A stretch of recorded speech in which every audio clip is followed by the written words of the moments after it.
இன்றைக்கி வந்து நம்ம எடுத்துருக்கிறது ரோட்டு கடை சிக்கன் சில்லி தான்.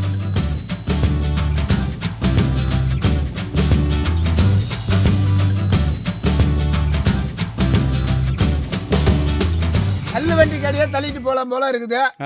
அந்த அளவில் டாப்பு டக்கரா சூப்பராக இருக்குது, சுவையாக இருக்குது, பார்க்க அழகாக இருக்குது. இன்னைக்கு நம்ம கனவு தோட்டமே வாசனை அடிக்கிற மாதிரி ஒரு சமையல் பண்ண போறீங்க. ஆமாங்க, இன்னைக்கு நம்மளுடைய கனவு தோட்டமே எப்படி மணக்குதோ அது எதுக்காகன்னு பார்த்தோம்னா திருமண நாளுங்க. திருமணம் அப்படின்னு போயிட்டோன்னு வைங்களேன், நான்லாம் மொய் வைக்கிறது ரெண்டாவது, பொண்ணு மாப்பிள்ளை பார்க்க போகிறதெல்லாம் ரெண்டாவது. நீங்கள் மட்டும் கிடையாது, நாட்டில் நிறைய பேர் இப்படி தான் இருக்காங்க. நாங்கள் எங்கே போவோம்னு பார்த்தீங்கன்னா நேராக டைனிங் ஹாலுக்குள்ளே போவோங்க. அந்த டைனிங் ஹாலுக்கு எதுக்கு போவோம்னு பார்த்தோம்னா ஃபஸ்ட்டு என்ன உணவுன்னு பார்க்குறதுக்கு போவோம். சைவமாக இருந்துச்சுன்னா சரி அப்புறம் சாப்பிட்டுக்கலாம், பொண்ணு மாப்பிள்ளை போய் பார்த்துட்டு வந்துடலாம் அப்படின்னு. அதே இது அசைவோன்னு வைங்களேன், ஃபஸ்ட்டு சாப்பாடு. ஏன்னா அந்த அந்த மண்டபத்தில் உள்ள அந்த டைனிங் ஹால் ஃபுல்லாகவே மணக்கும். ஆமாம், வரோம் பொண்ணு வீட்டுக்காரனு சாப்பிட்டா மாப்பிள்ளை வீட்டுக்காரன் சாப்பிட்றதுல ஏன் பக்கத்து பொண்ணு வீட்டுக்காரர் மாப்பிள்ளை வீட்டுக்காரர் சாப்பிட்றதுக்கு முன்னாடி மண்டபத்துக்கு பக்கத்து வீட்டுக்காரர் போய் சாப்பிடுவாங்க. அதை சொல்லு கேட்டே இல்லையா? அதுக்கு காரணம் என்னன்னு பார்த்தோம்னா அந்த மண்டபத்தை தாண்டும் போதே நல்ல மனம் இருக்கும், நல்ல வாசனை. ஆஹா இன்னைக்கு ஒரு மட்டன் பிரியாணி இருக்குது, என்ன ரெண்டு திட்ட போகிறாங்க தெரிஞ்சா நம்ம போய் சாப்பிட்டு வந்துடலாமே அப்படின்வாங்க. அதுக்கு காரணம் அந்த மனமும் அந்த சுவையும் தான். அப்படிதாங்க இன்னைக்கு பிரான்ஸ் நாட்டில் ஒரு திருமணம் நடந்துகிட்ருக்கு. அந்த இரு மனங்கள் சேர்ந்து ஒரு மனமாக வாழ்கிற இன்னைக்கு இந்த நன்னாளில் அவங்க எப்படி அந்த திருமணத்தில் மர மக்களுக்கு எல்லாத்துக்குமே விருந்து கொடுப்பாங்களோ அதே போல் இன்றைக்கி நம்ம மூலயமா ரோட்டோர உணவு கஷ்டப்படுற ஏழை எளிய மக்களுக்கும் விருந்து கொடுக்க சொல்லியிருக்காங்க. அவங்க வீட்டில் என்னென்ன சமைக்கிறாங்களோ அதை அப்படியே இங்கே வந்து கஷ்டப்படுற ஏழை எளிய மக்களுக்கு கொடுக்கணும் அப்படின்னாங்க. அதனால தான் இன்றைக்கி பிரம்மாண்டமான விருந்து வந்து தயார் பண்ண போகிறோம். இப்போ நம்ம வந்து ஒரு ரோட்டில் நடந்து போகிறோம்னு வைங்களேன், ஃபஸ்ட்டு நம்மள உணவு வந்து இழுக்கிறது எதுலன்னு பார்த்தோம்னா அந்த வாசனை. ரோடா தெருவா? ரோட்டு கடை நம்மளை ஃபஸ்ட்டு இழுக்கிறது பார்த்தோம்னா அந்த வாசனை தான். எங்கேயோ என்னமோ சமைச்சிருக்காங்களே அப்படின்னு நம்மளுக்கு தோணும். அது எதுக்காகன்னு பார்த்தோம்னா இன்றைக்கி வந்து நம்ம எடுத்துருக்கிறது ரோட்டு கடை சிக்கன் சில்லி தான். அதை வந்து ஆக்சுவலாக சிக்கன் 65 தான், நம்ம ரோட்டு கடையில் சொல்கிற மாதிரியே சிக்கன் சில்லி. இதில் ஸ்பெஷல் பார்த்தோம்னா ஒரு 2 பொருளை 2 விதமாக சேர்க்கணும். இது நாங்கள் ஒரு 2 நாளைக்கு முன்னாடி ஒரு ரோட்டு கடையில் சாப்பிட்டோம், அது எங்களோட போகக்கூடாது, மக்கள்கிட்டையும் காட்டணும் அப்படின்னு தாங்க இன்றைக்கி இந்த உணவை எடுத்துருக்குறோம். ஆமாங்க, சிக்கன் சில்லி வாங்கிட்டு வந்து தாங்க 2 பேரும் சண்டை போட்டுக்கிட்டோம் ஒரு நாள். ரோட்டு கடை சில்லியை ரோட்டில் உட்காந்து சாப்பிட்டோம். அதை சொல்லுங்க. ரோட்டு கடை சில்லியே ரோட்டில் தான் உட்காந்து சாப்பிட முடியும். ரோட்லனா எந்த இடத்துல கடையே கிடையாது, வெறும் ரோடு மட்டும் தான். ஏழை எளிய மக்களுக்கு உணவு கொடுத்துட்டு கடைசியாக நம்மளுக்குன்னு எடுத்துகிட்டு வர சாப்பாடை ரோட்டில் உட்காந்தா சாப்பிட்டோம். ஸோ அதுக்கு ஒரு சைடிஷ் வேணும் அப்படின்னு தான் அந்த சில்லி வாங்கினோம். அவ்வளோ சூப்பராக இருந்துச்சுங்க அந்த 2 பொருள். நம்ம சில்லின்னு சொல்கிறத விட அந்த 2 பொருள் அவ்வளோ அட்டகாசமாக இருந்துச்சு. 65 சேர்த்துருந்தாங்க. அதை தான் இன்றைக்கி நம்ம எப்படின்னு சொல்லிட்டு மக்கள்கிட்ட காணொலியாக காட்ட போகிறோங்க. வழக்கம் போல் 65 சாப்பிட்ற மக்களுக்கு இன்னைக்கு வந்து ஒரு ஸ்டைலில் பக்காவா 65 செஞ்சு கொடுக்க போகிறோம்னா. ரோட்டு ஸ்டைல்லடா, ரோட்டு கடை ஸ்டைல். ரோட்டு கடை ஸ்டைலில் ஒரு செய்முறையில் செஞ்சு கொடுக்க போகிறோம். ஆரம்பத்தில் நீங்கள் ஒரு கேள்வி கேட்டீங்க, அதுக்கு அப்பயே பேசலாம் பார்த்தேன், மாஸ்டர் பேசிகிட்டு இருந்தார். ரோடா தெருவான்னு கேட்டீங்கல்ல? ஆமாம். ரோட்டுக்கும் தெருவுக்கு என்ன வித்தியாசம்? ஒன்றும் ஒரே ஸ்ட்ரைட்னா ஒரே ரோடாகவே இருக்கும். திரும்பி யோசனை அப்படி போவோம். தெருன்றது ஒரு தெரு, 2வது தெரு, வடக்கு தெரு, தெற்கு தெரு அப்படி சொல்லுவாங்க. அதனால தெருவில் ரோடு இருக்குமா? தெருவில் ரோடு இருக்குல்ல? தெருவில் ரோடு இருக்குடா, அது எந்த தெருன்னு தானே சொல்கிறாங்க, ரோடு சொல்கிறாங்க. தெருவில் ரோடு இருக்கும், அந்த ரோட்லேயும் கடை இருக்கும். அதுதான் தம்பி புரியல, தெருவா ரோடான்னு கேட்குறேன். வேற தெரு வேறண்ணா. இன்னைக்கு இந்த ஏழை எளிய மக்களுக்கெல்லாம் என்னென்ன விருந்து கொடுக்குறோன்னு பார்த்தோம்னா ஜீரக சம்பா மட்டன் தம் பிரியாணி, கலர்ஃபுல் தயிர் பச்சடி. பிரியாணினா சும்மாவா? அதனால தான் ஒருத்தவங்க லீவ் போடாமல் வேலைக்கு வந்துட்டாங்க. அவனுக்கா நாளைக்கு கல்யாணம், ஒருத்தவங்களுக்கு கல்யாணம் எப்போ பார்த்தாலும் நம்ம சைவத்துக்குள்ளே வந்துக்கிட்டு இருக்கான். இன்னைக்காச்சும் அதுவும் அசைவம். அது நம்ம மேலே தப்பு இல்லைங்க, நாங்களும் அசைவம் சமைச்சு தாங்க இருக்கோம். அன்னைக்கு இவங்க விரதம் இருந்தாங்க, அதுக்கு நாங்கள் பொறுப்பு இல்லை. அதே போல் இந்த ஜீரக சம்பா மட்டன் பிரியாணிக்கு ஏற்ற மாதிரி மட்டன் கொழுப்பு எலும்பு போட்ட தால்ச்சா. அவங்க எப்படி திருமண நாளில் கேக் வெட்டி கொண்டாடுவாங்களோ அதே போல் ஹனி கேக்கு, அவிச்ச முட்டை, தண்ணி பாட்டில், வழக்கம் போல் வாழையில் மடித்து துணிப்பையில் போட்டு கஷ்டப்படுற ஏழை எளிய மக்களை பார்த்து தேடி கொண்டு போயிட்டு விருந்து கொடுக்க போகிறோங்க. இந்த 2 உள்ளங்களும் ஒரு உள்ளமாக மாறுற அந்த மணமக்கள் மரி ஏஞ்சலிக் மற்றும் ஃபெபியன் பிரான்ஸில் வந்து இன்றைக்கி அவங்க வந்து திருமண நாள் காண்றாங்க. அவங்கள வாழ்த்தி உணவு கொடுக்க சொன்னவங்க யாருன்னு பார்த்தீங்கன்னா அவங்களுடைய அன்பான பெற்றோர்கள் திரு சகாய பெஞ்சமின், திருமதி அனிதா சகாய பெஞ்சமின், தம்பி பிரியான் பிரான்ஸ்லேருந்து இந்த விருந்து கொடுக்க சொல்லியிருக்காங்க. அந்த தம்பதியர்கள் ஆசைப்பட்ட மாதிரியும் அவங்க குடும்பத்தார்கள் ஆசைப்பட்ட மாதிரியும் இன்றைக்கி அந்த திருமண நாள் விழா காணும் அந்த தம்பதியர்கள் இன்னும் மென்மேலும் வளர்ந்து 16 செல்வங்களும் பெற்று 100 ஆண்டு காலம் இணைந்து வாழ வேண்டும் என்று கற்றது கையில் குடும்பத்தின் சார்பாகவும் இன்னைக்கு பசியார போகிற ஏழை எளிய மக்களின் சார்பாகவும் திருமண நாள் வாழ்த்துக்களையும் நன்றிகளையும் தெரிவித்துக் கொள்கிறோம். வாங்க, ரோட்டோரம் கஷ்டப்படுற ஏழை எளிய மக்களுக்கு ரோட்டோரம் தள்ளுவண்டி 65 செஞ்சு கொடுத்து அசத்த போகிறோம். வாங்க பார்க்கலாம். ஏழை எளிய மக்களுக்கு திருமண நாள் விருந்து வைக்கிறதுக்கு முன்னாடி ஒரு கேள்வியோடு ஆரம்பிச்சிடும் நம்ம டீமுக்காக. நல்லா கேட்டுங்க. ஒரு மனிதனுக்கு 3 மகள்கள் இருந்தாங்க. முதல் மகள் பேர் ஏப்ரல், ரெண்டாவது மகள் பேர் மே, மூன்றாவது மகள் பேர் ஜூன். அது நீங்கள் அங்கே கேட்கவே கூடாதுங்க. ஓகேவா? அப்போது அந்த மனிதனோட பேர் என்ன? அந்த மனிதனோட பேர் இப்போ 4வது மகளோட பேர் என்னன்னு கேட்கலாம்னு வச்சிங்களா?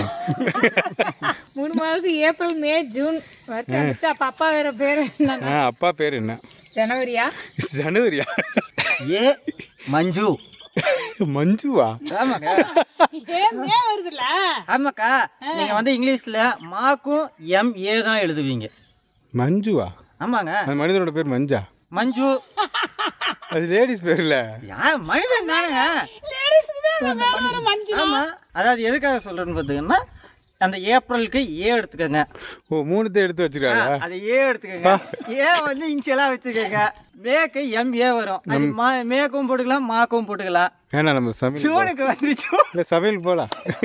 ஏழை எளிய மக்களுக்கு விருந்தும் நம்ம கட்டது கையில் உறுப்பினர் மக்களுக்கு காணொலியும் பக்காவா ரோட்டு கடை சில்லிக்கு தேவையான பொருள் பார்க்க போகிறோம். பார்க்கலாமா? சுத்தமாக குழப்பிட்டாதா? ரோட்டு கடை சிக்கன் சில்லிங்க. தேவையான பொருட்கள் வந்து வச்சிருக்கோம் பாருங்க. கோழிக்கறி, சமையல் எண்ணெய் பொரிச்சு எடுக்கிறதுக்கு. ஆமாங்க. மஞ்சள் தூள், காஷ்மீரி மிளகாய் தூள், மல்லித்தூள், கரம் மசாலா, ஜீரகத்தூள், மிளகுத்தூள், பூண்டு அரவை, இஞ்சி அரவை, எலுமிச்சை பழம், அரிசி மாவு, சோள மாவு, உப்புத்தூள், பச்சை மிளகாய், பூண்டு தோலுடன் கருவேப்பிள்ளை, முட்டை. அவ்வளோதான் தேவையான பொருள். ஆமாங்க. இப்போ நம்ம வச்சிருக்கிறத பார்த்தோம்னா ஒவ்வொரு பொருள், அதாவது குறிப்பிட்ட ஒரு 2-3 பொருட்களை வந்து ஒவ்வொரு டைம் சேர்ப்போம். அதை மட்டும் மிஸ் பண்ணாமல் பாருங்கள். தூசியா? கண்டுபிடிச்சிங்களா? பதில் தூசி இருந்தால் தப்பு இல்லைங்க. அதுக்குள்ளே இருக்கிறதுல தான் தூசி இருக்கக்கூடாது. இதை என்கிட்ட சொன்னீங்களே, ஜூலையா? ஏப்ரல் மே ஜூலை தானே அவங்க ஜூலை, ஆகஸ்ட் வந்து அப்பா பேரா? ஆமாண்ணா. கோழிக்கறியை நல்லா கழுவி வச்சுருக்கோங்க. ஓகே. இப்போ மசாலா வந்து போட போகிறோம். நீங்களும் இந்த ரோட்டு கடை தள்ளு வண்டி சிக்கன் சில்லி சாப்பிடணும்னு ஆசைப்பட்டீங்கன்னா நாங்கள் சொல்கிற அளவே செய்யுங்க. 1 கிலோ கறி எடுத்துக்கோங்க. ஏன்னா நீங்கள் 3 பேர் இருந்தாலும் சரி, 6 பேர் இருந்தாலும் அந்த 1 கிலோ கறியே உங்களுக்கு பத்தாது. அந்த அளவுக்கு சுவை அதிகமாக இருக்கும். அதனால் 1 கிலோ கறிக்கு நாங்கள் அளவு சொல்கிறோம். ஆப்ரேஷன் பண்ண போகிறா? க்ளவுஸ்லாம் பண்ணிட்டு மசாலா மிக்ஸ் பண்ணுங்க. 1 டேபிள் ஸ்பூன் அளவுக்கு மஞ்சள் தூள். இந்த ரோட்டு கடையில் என்ன பண்ணுவாங்கன்னு பார்த்தீங்கன்னா தனி மிளகாய் தூள் சேர்ப்பாங்க. 2வது பார்த்தோம்னா நம்மளுடைய ஃபுட் கலர், அதாவது கேசரி கலரை சேர்ப்பாங்க அந்த வண்ணத்துக்காக. நம்ம வந்து தனி மிளகாய் தூளுக்கு பதிலாகவும் அந்த ஃபுட் கலருக்கு பதிலாகவும் காஷ்மீரி மிளகாய் தூள் பயன்படுத்த போகிறோம். கேசரியாக பயன்படுத்த போகிறீங்கன்னு நினச்சிட்டு ஒரு 2 டேபிள் ஸ்பூன், 1 டேபிள் ஸ்பூன் அளவுக்கு மல்லித்தூளுங்க, ஒரு 1.5 டேபிள் ஸ்பூன் அளவுக்கு கரம் மசாலா, ஜீரகத்தூளுங்க ஒரு 1.5 டேபிள் ஸ்பூன் அளவு சேர்த்துக்கோங்க. ஒரு 50 கிராம் அளவுக்கு பூண்டு அரவை, 50 கிராம் அளவுக்கு இஞ்சி அரவை, ஒரு 2 டேபிள் ஸ்பூன் அளவுக்கு அரிசி மாவு, நல்ல முறுமுறுப்பு தன்மைக்காக. ஆனால் ரோட்டு கடையில் அதிகமாக சேர்ப்பாங்க, நாங்கள் கம்மியாக சேர்த்துக்கிறோங்க. ஒரு 1.5 டேபிள் ஸ்பூன் அளவுக்கு சோள மாவு, 1 முட்டை சேர்த்துக்கோங்க. என்னடா 3 முட்டை சேர்க்குறேன்னு பார்க்காதீங்க, நான் சேர்ப்பேன். மக்கள் ஒரு 60 பேர், நம்ம ஒரு 10 பேர், மொத்தம் ஒரு 70 பேர். என்னடா 10 பேர்னு சொல்லிட்டீங்க. அது இல்லாமல் இது மட்டும் கிடையாது, வெறும் 65 மட்டும் கிடையாது, எல்லா விருந்துமே. சீரக சம்பா மட்டன் பிரியாணி இருக்குது. ஒரு பொருள் மட்டும் எங்களுக்கு கிடையாதுங்க. அது என்னன்னு பார்த்தீங்கன்னா தேன் கேக். Honey cake. ஆனால் எனக்கு உண்டுடா. உனக்குண்டா? ஆமாண்ணா. அதான் ஒன்று கம்மியாச்சு. மக்களை கலந்துருவோம்ல. இது வரைக்கும் சேர்த்தது எல்லாமே ரெகுலராக எல்லாருமே பண்ணுறது தாங்க. இதில் பார்த்தோம்னா இதுக்கு அடுத்து நம்ம பொருள்கள் அது எப்படி சேர்க்குறோன்னு பாருங்கள். அது வந்து அந்த கடையில் எங்களுக்கு ரொம்பவே பிடிச்சிருந்துச்சி. கறியை விடிய எங்களுக்கு நாங்கள் விரும்பி சாப்பிட்டதே அந்த மசாலா தான். அதுதான் இன்றைக்கி மெயினாக மக்கள்கிட்ட காட்ட போகிறோம். உப்பு தூளுங்க,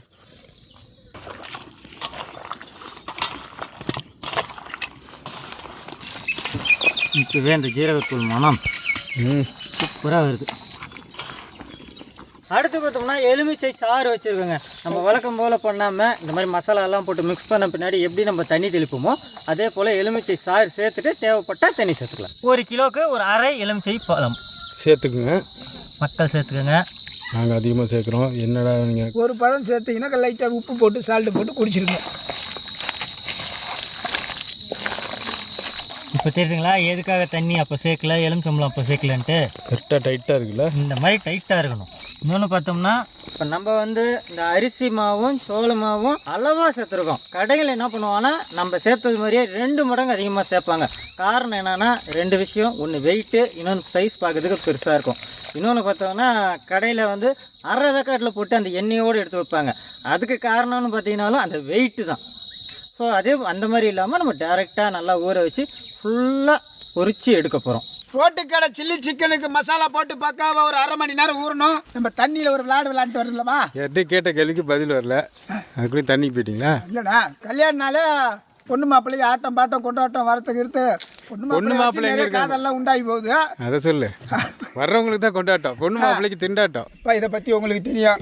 இது வந்து கிளாஸ்ன்னு எல்லாருக்கும் தெரியும். ஆமாம், கண்ணாடி கிளாஸ். கண்ணாடி கிளாஸ். கண்ணாடி கிளாஸ் கரெக்டாக சொன்னீங்க. இதை வச்சு விளையாட்டாம்பா. நீ ஜெயிச்சிங்கன்னா 100 ரூபா தரணும். நீ கூட? ஆமாம் ஆமாப்பா. இந்த கண்ணாடி கிளாஸில் ஃபுல்லாக தண்ணி ஊற்றிக்கிறோம். பச்சை தண்ணி. எவ்வளோ தெளிவாக இருக்கார் பர்றா. எங்கள் அப்பா எல்லாத்தையும் கேள்வியாக கேட்டுட்டு இருக்காரு. இனிமே தான் கேட்க போகிறோம். இனிமேல் தான் கேட்க போகிறோம். கண்ணாடி கிளாஸில் தண்ணி ஊற்றிருக்கோம். இந்த எலும்பச்சம்பழத்தை உள்ளே போடுவோம். அந்த தண்ணி கிளாஸை விட்டு வெளியில் ஒரு சொட்டு கூட வரக்கூடாது. ஆனால் பழத்தை மேலே எடுத்துடணும். எடுத்துட்டா உனக்கு 100 ரூபா.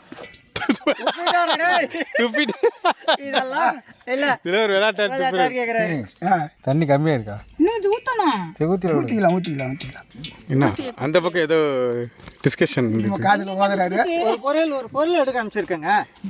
ஓ, இது எடுக்கிறதுக்கு ஐடியா பெட்டி. அவன் டார்கெட் என்ன? தண்ணி வெளியில் வரக்கூடாது. ஆமாம், ஒரு சொட்டு. குச்சி, ஸ்க்ரூ டிராயர். Screwdriver. டிராயரா? யாரு டிரைவரா? அவ என்ன பார்த்து தொடாம எடுக்கணுமாப்பா?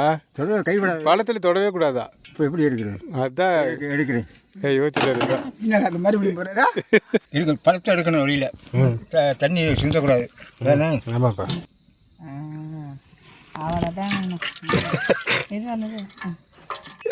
அப்புறம் கிளாஸ்ல வச்சுதான் நான் எடுக்க சொன்னேன். இவரு கிளாஸ்ல வச்சுதான் அவர் எடுத்தாரு. கிளாஸ்ல இருந்து தான் எடுக்க சொன்னேன். ஆமா, கிளாஸ்ல இருந்து தான் எடுத்தாரு. மறுபடியும் உள்ள போட்டாச்சு. எடுங்கப்பா தம்பி. கேள்வி மறுபடியும் தெளிவா சொல்லுங்க. கிளாஸ் உள்ள நம்ம தண்ணியில பழத்தை போட்டுருவோம். புரியுதா? போட்டா தண்ணி வந்து சிந்தாம நீ பழத்தை மட்டும் எடுத்துடணும். பழத்தை மட்டும் கையில் எடுக்கணும். ஆமா, கையில் எடுக்கணும். குச்சி எடுக்கக்கூடாது, கரண்டி எடுக்கக்கூடாது. அப்படி எடுக்கக்கூடாது. அப்படி சொல்லுங்க. இப்பதான் சொல்றேன். அப்படிதான் நான் சொன்னேன். நீங்க அப்படியே மாத்தி பக்கத்துல பிளான் கொடுத்தா அப்படி மாறினீங்கன்னா கரண்டி குச்சி எல்லாம் இப்பதாங்க சொல்றேன். உண்மையை சொல்லு. நீங்களா மாத்திக்கிட்டா நான் பொறுப்பு இல்லை சார். என்னப்பா வேற ஐடியா வச்சிருக்கீங்களா? ஆமா வச்சிருக்கேன். கீழே தண்ணி சிந்த கூடாதான்ப்பா. அதுமா தூக்கி பார்த்தா அண்ணாந்து குடிங்க. என்ன பண்றாரு? கீழே சிந்த கூடாதுன்னு, குடிக்க கூடாதுன்னு சொன்னியா? எடுத்து வாயில வச்சு 100 ரூபா காசு. இல்ல, வர தெரியாத ஒரு ஆட்டோ விளையாடுறீங்க. நீ என்ன சொன்ன?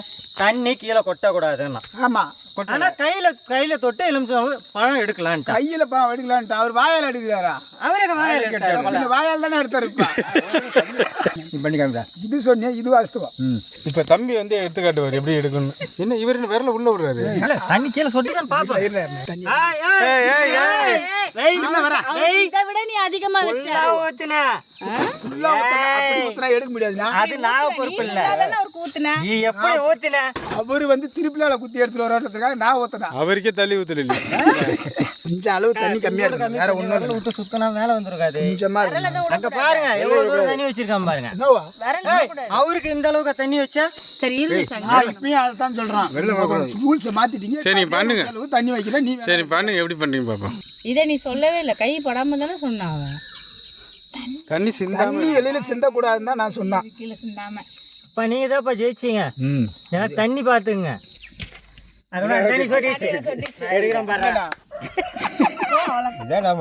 ஒரு சொட்டு கூட தண்ணி வரலங்க. அந்த சொட்டு தண்ணி நான் அதில் வச்சிடுறேங்க. கையில் எடுக்க சொன்னாங்க. அதெல்லாம் நீங்க ரோஸ் பேசக்கூடாது. நீங்க அதை செஞ்சிருக்கணும். அவர் செஞ்சிருக்கணும். நான் கரெக்டாக தான் தண்ணி அளவு வச்சேன். கொஞ்சம் கிளாஸ் சின்ன மட்டமாக இருக்கு. மசாலா ஊறி கண்டிப்பாக எடுக்கலாம். மசாலா ஊறிடுச்சு. அடுத்து நம்ம குண்டு வச்சு தண்ணியில் மெதுக்க வைப்போம். தம்பி அதுக்கெல்லாம் சரிப்பட்டு வர மாட்டாருங்க. அதனால தம்பி வந்து கண்டிப்பாக கம்பல்சரி எனக்கு 50 ரூபா அப்பாவுக்கு 50 ரூபா கொடுக்கணும். இது வந்து நீங்கள் பொறுப்பு. ஏன்னா நீங்கள் தான் வீடியோ எடுத்திருக்கீங்க. தம்பிக்கு என்ன தண்டனைன்னு பார்த்தீங்கன்னா இந்த பூண்டை இடிக்கணும். தோலோட இடித்து எடுக்கணும். இடிச்சிட்டு வந்தால் 2 பூண்டை சுட்டு வை. சுட்டு வைப்பா. இருக்கு பூண்டை சுட்டு சாப்பிட்டா நல்லதான். வாயு தொல்லை நீர். மட்டும் சாப்பிடுது. பொரிச்சு எடுக்கிறதுக்கு எண்ணெய் சேர்க்குறீங்களா? எண்ணெய் ஊற்றியாச்சு. அடுத்து நல்லா 1/2 மணி நேரத்துக்கு மேலே எல்லாம் ஊறிடுச்சுண்ணே.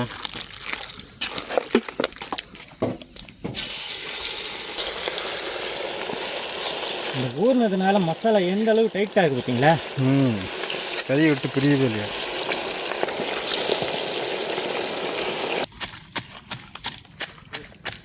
இந்த அளவுக்கு இந்த பக்கம் வச்சேன். ஒன்றும் பதியமாக இருக்குது. ஆமாங்க. மசாலா பிரியாமல் அப்படியே வந்துட்டு பாருங்க. இந்த முட்டையோட பிடிப்பு 65 செமையாக வந்துட்டு இருக்குச்சேன். ஆமாங்க. நம்ம வந்து ஒரு 1/2 வேக்காடு வெந்த பின்னாடி அதை எடுத்துகிட்டு திரும்ப எண்ணெய் நல்லா சூடான பின்னாடி திரும்ப கடையில் எப்படி போடுவாங்களோ அந்த மாதிரி போட்டு எடுத்துக்க போகிறோம். அடுத்து பார்த்தீங்கன்னா என்னடா 65 பச்சை மிளகா வச்சுருக்காங்களே அப்படின்னு நினைக்காதீங்க. ஒரு பக்கம் பொரிச்சிட்ருக்காங்க, அடுத்த பக்கம் தயார் பண்ண போகிறோம். பாருங்கள். பச்சை மிளகா 2 நறுக்கி போட்டிருக்கீங்க. ஆமாங்க. அதில் கொஞ்சமாக உப்பு தாராளமாக நான் ஒரு 5 பச்சை மிளகா எடுத்துக்கலாங்க. இதோட சுவை நீங்கள் பார்த்துட்டிங்கன்னா சிக்கன் சாப்பிட்டீங்களோ இல்லையோ இந்த 2 பொருளை நீங்கள் கண்டிப்பாக எண்ணெயில் பொரிச்சு சாப்பிடுவீங்க. பச்சை மிளகாய் இடிக்கணுமா மாஸ்டர்? ஆனாப்பா 1/2 வேக்காடில் இருக்குன்னா எடுக்கலாமே. 1/2 வேக்காடு இன்னொரு 2 போட்டுக்கலாம். ஆர்டர் வந்த பிறகு தான் அடுத்து மீதி வேக்காடு வேக வைப்பீங்க. கடையில் போடுற மாதிரியே போட்டு எடுத்துக்கோங்க.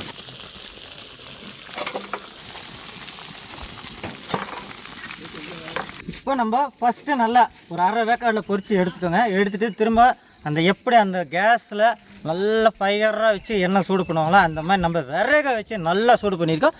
இப்போ போட்டு பொரித்து எடுக்க போகிறோம். 2வது போடுறீங்க. 2வது டைம்.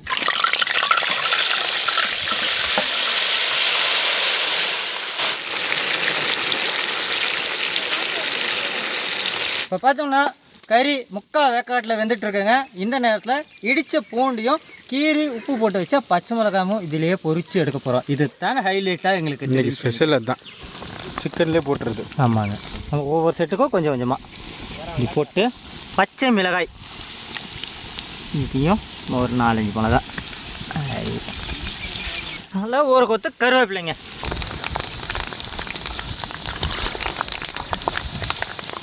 சூப்பராக தயாராகிடுச்சு பார்த்தீங்களா? சூப்பர் சேங். வித்தியாசமாக இருக்குது. சில பேர் கருவேப்பிலை மட்டும் சேர்ப்பாங்க. ஆமாம், பார்த்துருக்கோம்.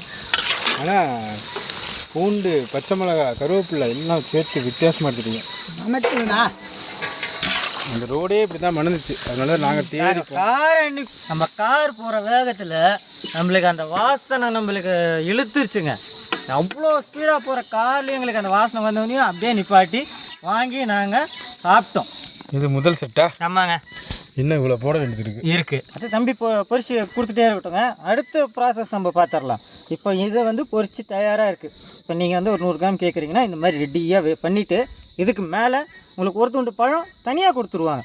ஸோ நம்ம இன்றைக்கி வந்து ரோட்டோர கஷ்டப்படுற ஏழை மக்களுக்கெல்லாம் அந்த ஒரு 60 துண்டு போடணும். அதுக்காக என்ன பண்ண போகிறோன்னா எலுமிச்சம்பழம் புளிஞ்சு. ஆமாம், எலுமிச்சம்பழம். பழம்னு என்ன பழம்னாலும் யோசிக்கிறேன். 65 அந்த சில்லினாலே எலுமிச்சம்பழம் தான் இல்லையா?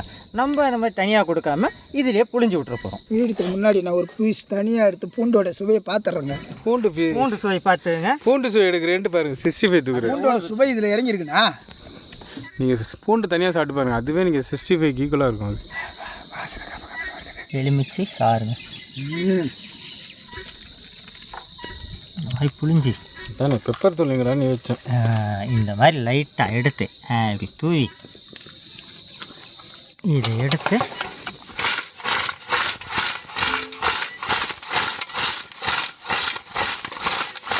எல்லா இடமும் இந்த எலுமிச்சம்பழமும் மிளகுத்தூளும் கலந்து வச்சு பாருங்கள். சமைச்சாங்க. அதே மாதிரி எடுத்துட்டீங்க. இதைத்தான் நம்ம இப்போ சுவைக்கணும். இதுலேயே அடுத்த செட்டுக்கும் எலுமிச்சை பழம் சாறு, மிளகுத்தூள் அப்படியே மலை சாரல் மாதிரி தூவி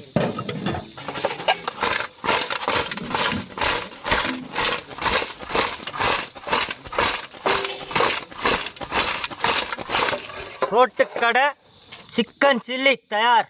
ரோட்டுக்கடை தள்ளுவண்டி 65 சில்லியா? ஆமாங்க. வேறு மாதிரி சுவைச்சு பார்த்தலாமா? பக்கத்தில் இருக்கு பாருங்க. இது வந்து நம்மளுக்கு சுவைச்சு பார்க்குறதுக்கு. சுவைச்சு பார்க்குறதுக்கு. இது மக்களுக்கு. ஏன்னா இவ்வளவோ நம்ம எடுத்து அதை வெயிட்டாக இருக்கும், அதை 2 பேர் இப்படி பிடிக்கணும், அப்போ சாப்பிட முடியாது, டிஸ்டர்பாக இருக்கும். அதனால சின்ன தட்டில் அளவாக போட்டால் நம்ம அளவாக எடுத்துருக்கோம். அது ஏழையிலேயே மக்களுக்கு. மக்கள் வந்துட்டாங்க. மக்கள் வரட்டும். கேள்விக்கு பதில் வரலையே. ஒரு அப்பா, ஒரு அப்பா இல்லை, ஒரு மனிதர். ஒரு மனிதருக்கு 3 பிள்ளைகள், 3 மகள்கள், 3 மகளோட 3 அடங்காது வீட்டுக்கு. 3 வீட்டுக்கு அடங்காது. ஏப்ரல் முதல் குழந்தையோட பேரு, 2வது குழந்தையோட பேரு மே, 3வது மகளோட பேரு ஜூன். அந்த 3 மகள்களோட மனிதரின் 3 மகள்களும் கல்யாணம் பண்ணி போயிட்டாங்க. அப்ப அந்த மனிதரோட பேர் என்ன? காலண்டர். கேலண்டர். கை தட்டுங்கப்பா. இன்னும் யார் தட்ட மாட்டீங்களா? ஸ்கூல் படிக்கும் போது தான் பிட் அடிச்சாங்கன்னா ஒத்துக்கலாம். வாத்தியாருக்கு தெரியாம பிட் அடிக்குது, அதுக்கு ஒரு திறமை வேணும்னு ஒத்துக்கலாம். நம்ம இருக்கும் போதே போய் கூட்டணியில போய் சரி, இன்னொருத்தவங்களை கேட்டு தானே. ஆமாடா கேலண்டர். அப்பா கை தட்டு வேண்டியது. இவ்வளோ லேட்டாவா? புரிஞ்சிருக்கு. சரி, உனக்கு புரிஞ்சுது. இப்போ கேலண்டர் இப்போ அவங்களுக்கு பதில் சொல்லுங்க. இப்போ கேலண்டர் ஏன் சொல்றீங்க? கேலண்டர்னா அப்ப கேலண்டர் வந்து ஒரு மனிதரோட ஒரு மாசம் ஒவ்வொரு நாட்களை குறிச்சு கிளிக்கிறோம்ல. கிளிக்கிறீங்க ரைட்டு. கேலண்டர் ஏன் அதுக்கு பதில் சொன்னீங்க சொல்லுங்க. அது அப்படித்தான் வரும். அது எப்படி வரும்? அப்படித்தான் வரும். அது எப்படி வரும்? சொல்லவங்க அதை சொல்லல பாஸ். சரி நீங்களே சொல்லுங்கண்ணே. நீங்க ஜெயிக்கணுன்றக்கா நாங்க அவங்க விட்டு கொடுத்துருக்கோம். அப்படிலாம் இல்ல. அதெல்லாம் இங்க நடக்கவே நடக்காது. ஜெயிச்சாலே பொறுத்துக்க மாட்டீங்க, அப்புறம் எப்படி விட்டு வேற கொடுப்பீங்க? டாப்பு டக்கர் அம்சமாக இருக்குது, மனமாகவும் இருக்குது, சுவையாகவும் இருக்குண்ணா. தம்பி எடுத்துக்கோங்க. மிளகாவில் எடுத்துக்கோங்க. எனக்கு மிளகா வேண்டாப்பா. எண்ணெயில் வறுத்தாச்சுக்கா, காரம் இருக்காது. வேண்டாண்ணே. மிளகெல்லாம் ஒட்டியிருக்கா? ஆமாம். எந்த அளவுக்கு வெந்திருக்கு பாருங்க. இந்த மாதிரி ஒரு சின்ன துண்டாக எடுத்து இப்படி வச்சு அதுக்கு மேலே ஒரு பூண்டு, அதுக்கு மேலே ஒரு மிளகாயும் கருவேப்பிலையும் இந்த மாதிரி சேர்த்து இப்படி எடுத்து அந்த மிளகாய் பூண்டு கருவேப்பிலை கோழிக்கறியோடு சாப்பிட்ணும். ஆல்ரெடி எல்லாம் கலந்துருச்சுண்ணா. அந்த இறங்கியிருக்கும், இருந்தாலும் அதோட சேர்த்து சாப்பிடணும் இன்னும் தனியாக இருக்குண்ணா. மிளகு எலுமிச்சம்பழத்தோட போட்டு ஒரு குலுக்கி பெப்பரை போட்டு அடிச்சா இருப்பார். வேறு லெவல் தான் இருக்குது, செம்மையாக இருக்குது. ரோட்டு கடையில் உங்கள் ஒய்ஃப் செஞ்சு கொடுக்கணுன்னா இந்த மாதிரி வாங்கி சாப்பிடுங்க நீங்களும். ரோட்டு கடையில் ஏன்டா ஒய்ஃப் செஞ்சு கொடுக்கணும்? வீட்டில் செஞ்சு கொடுக்கல, ரோட்டு கடையில். ரோட்டு கடையில் வாங்கி சாப்பிடுவோம். அப்படி சொல்ல செஞ்சு குடிக்கலன்னா ரோட்ல வந்து சாப்பிடுங்கிறாரு. நாட்டில் பல பேர் தள்ளுவண்டி கடையில் தான் சாப்பிட்டுட்டு இருக்காங்கப்பா. ஆமாங்க. ஏன்னா அதில் வந்து ஃபஸ்ட்டு விஷயம்னு பண்ணோம்னா அன்னன்னைக்கு எவ்வளோ அவங்களுக்கு வியாபாரம் ஆகுமோ அன்னன்னைக்கு அவங்க ஃப்ரெஷ்ஷாக, இன்றைக்கி எப்படி நம்ம கோழிக்கறி ஃப்ரெஷ்ஷாக வாங்குறோமோ அதே போல் ஃப்ரெஷ்ஷாக வாங்கி செய்வாங்க. இது ஒன்று. 2வது பார்த்தோம்னா ஹோட்டலுங்களில் ஒரு ரேட் இருக்கும். இன்றைக்கி ஹோட்டலில் பார்த்தோம்னா இது ஒரு 6 பீஸ் வச்சாங்கன்னா 120 ரூபா 130 ரூபா வரும். நாங்கள் வாங்கினது எவ்வளோன்னு பார்த்தீங்கன்னா 60 ரூபா. ஸோ பாதிக்கு பாதி விலையும் கம்மி, சுவையும் அட்டகாசமாக இருக்கும். அதே போல் தான் இன்றைக்கி நாங்கள் செஞ்சது. அந்த மிளகு, அது அந்த மிளகோட சிறு காரம், எலுமிச்சம்பழத்தோட புளிப்பு, அந்த பச்சை மிளகாய் பூண்டோட சுவை டாப்பாக இருக்குங்க. மொத்தத்துக்கு சொல்லணும்னா நாங்கள் இன்றைக்கி சாப்பிட்டதை விட இன்றைக்கி எக்ஸ்ட்ராவான சுவை கிடச்சிருக்கு. இருக்கும் கண்டிப்பாக. அதோட வண்ணம் பார்த்தீங்கன்னா அந்த காஷ்மீரி மிளகாய் தூளோட வண்ணம். தள்ளு வண்டி கடையாக தள்ளிட்டு போகலாம் போல இருக்குது. அந்த அளவில் டாப்பு டக்கராக சூப்பராக இருக்குது, சுவையாக இருக்குது, பார்க்க அழகாக இருக்குது. இப்போ பார்த்தீங்கன்னா இன்றைக்கி திருமண நாளில் வந்த விருந்தாளிகளுக்கெல்லாம் இதே போல் விருந்து கொடுத்து அவங்க எவ்வளோ சந்தோஷப்பட்டாங்களோ அதே மாதிரி திருமண விருந்து ஏழை எளிய மக்களுக்கு கொண்டு போயிட்டு தேடி தேடி கொண்டு போய் கொடுக்க போகிறோம். மரி ஆஞ்சலிக் மற்றும் ஃபஃபியன் அவங்களுடைய திருமணத்திற்காக ஏழை எளிய மக்களுக்கு கொண்டு போய் விருந்தை கொடுக்க போகிறோம். சாங் தோட்டமே உணக்கிற அளவுக்கு எலும்பு தாச்சு பாருங்க. எலும்பு போடுங்க. கத்திரிக்காய், முருங்கைக்காய், மாங்காய், வாழைக்காய். மட்டன் பிரியாணி உடச்சிடலாமா? சீரக சம்பா மட்டன் பிரியாணி. சீரக சம்பா அது போட்டு தாக்குங்க. திறந்தோடனே வாசனை கிளப்புது. உடச்சி காட்டுங்க. சீரக சம்பா வாசனை வாசனை தான். எப்படி பாருங்க சாங், பொலன்னு தனித்தனியாக வந்து நிற்கிதா பாருங்க. பீஸு, கறி, சோறு, எலும்புல வந்து தனியாக கறி கலந்துட்டு வருது பார்த்தீங்களா? வேக வைக்கணுங்க. நம்மள்ட்டெல்லாம் ரேஷன் அரிசி கொடுத்தாலே உதிரியாக எடுப்போம். சீரக சம்பாவா தேன் கேக்குங்க. தேன் கேக்கு பாக்ஸாக வச்சுருக்கோம். ஆமாங்க. அப்படியே கவரில் போட்டு கொடுத்துட போகிறோம். பார்சல் போட ஆரம்பிச்சிட்டிங்க போல ஜாங். ஆமாங்க. கரெக்டாக நேரத்துக்கு போகணும் இல்லையா? இந்த அளவுக்கு சோறு, முட்டை, ஆட்டுக்கறிலாம் வச்சு ஒவ்வொரு பார்ட்டும் போடுறோம். எனக்கும் இதை இப்படி மடித்து இப்படி மடிக்கணும். ஆமாம், அப்படி மடித்தோம்னா இலையிலேயே தான் சாப்பாடு இருக்கும், பேப்பரில் சாப்பாடு ஒட்டாது பாருங்க. ஐயா, இன்றைக்கி வந்து இதில் கல்யாண விருந்து இருக்குது. இந்த விருந்து எதுக்காக கொடுக்குறோம்னு பார்த்தீங்கன்னா மரி ஏஞ்சலிக் மற்றும் ஃபபியன் அவங்களுடைய கல்யாணத்துக்காக கொடுக்குறோம். அவருக்கு நன்றி. அவர் என்றைக்குமே நல்லா இருக்கணும். அவங்களும் நல்லா இருக்கும். நல்லா இருக்கணும். அம்மா இதில் திருமண நாள் விருந்து இருக்குமா? மேரி ஆஞ்சலிக் மற்றும் ஃபெபியன் வந்து அவங்களோட திருமண நாளுக்காக கொடுத்துருக்காங்க. சாப்பிடுங்க. குடுத்தம் நல்லா இருக்கணும், குடும்பத்தோடு நல்லா இருக்கணும், குடுத்தமும் நல்லா இருக்கணும். சக்தியின் அருளோடு சகல சிவபாக்கியத்தோடு வாழ்வாங்க, நல்லா இருப்பாங்க. இந்த உணவு உங்களுக்கு எதுக்காக கொடுக்குறாங்கன்னு பார்த்தீங்கன்னா மரி ஆஞ்சலிக் மற்றும் ஃபபியன் அவங்களுடைய திருமணத்திற்காக கொடுக்குறாங்க. வெளிநாட்டில் இருந்து கல்யாணம் அவங்களுக்கு, அவங்க சாப்பாடு கொடுத்தவங்க நல்லா இருக்கணும், செலவாக இருக்கணும், ஆம்பளை பிள்ளையா கணப்பட்டு கொடுக்கணும்.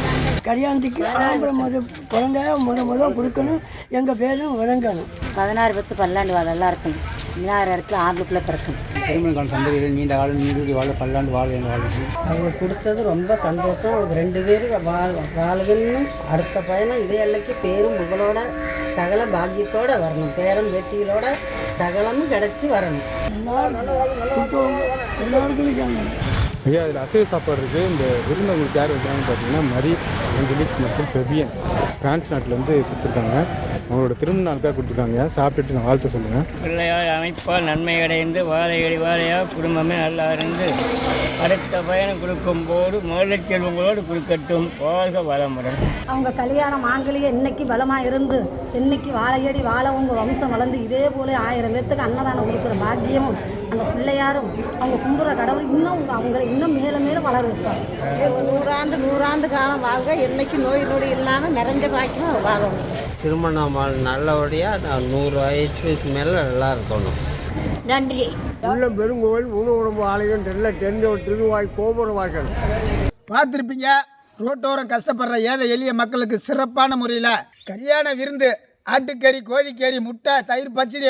கல்யாணனாலே பந்தி தானா, அந்த மாதிரி கொண்டு சிறப்பான முறையில் இன்றைக்கி ஏழை எளிய மக்களுக்கு விருந்து கொடுத்தோம். இந்த விருந்துக்கும் இந்த சந்தோஷத்துக்கும் காரணம் யாருன்னு பார்த்தீங்கன்னாக்கா மரி ஏஞ்சலிக் மற்றும் ஃபபியன். இந்த மணமக்களோட திருமணத்திற்காக இந்த மணமக்களை வாழ்த்தி உணவு கொடுத்தவங்க யாருன்னு பார்த்தோம்னா அவங்களுடைய அன்பான பெற்றோர்கள் திரு சகாய பெஞ்சமின் அவர்கள் மற்றும் திருமதி அனிதா சகாய பெஞ்சமின் அவர்கள் மற்றும் தம்பி பிரியான். இவங்க பிரான்ஸ்லேருந்து இந்த விருந்து கொடுக்க சொன்னாங்க.